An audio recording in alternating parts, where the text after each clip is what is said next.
Assalamu alaikum, Shaykh. I have problems regarding passing wind due to passing wind, and due to constant fear of passing wind, I can't concentrate in Salah.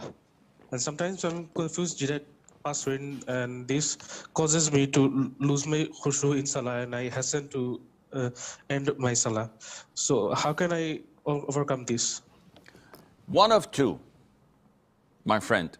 Either you actually have a medical history and a medical problem that makes you pass wind involuntary, or you're doubting that you are passing wind.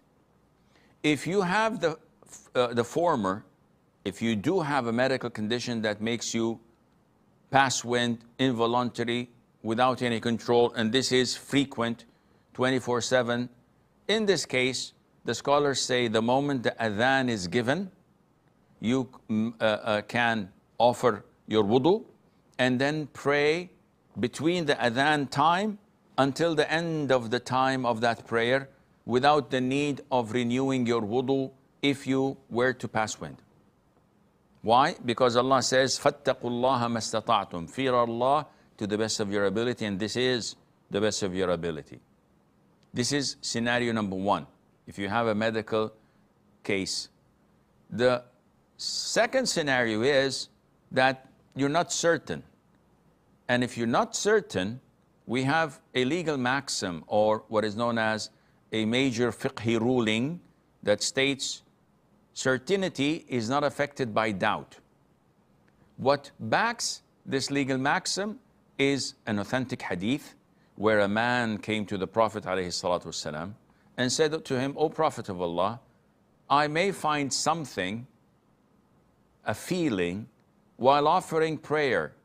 Should I break my prayer and go and perform wudu?" So this man is not certain, because had he been certain, he wouldn't ask this question. He simply farted. So he broke his wudu, but he's doubtful. And this doubt is bugging him. And he doesn't know what to do. So the Prophet ﷺ gave him this legal maxim.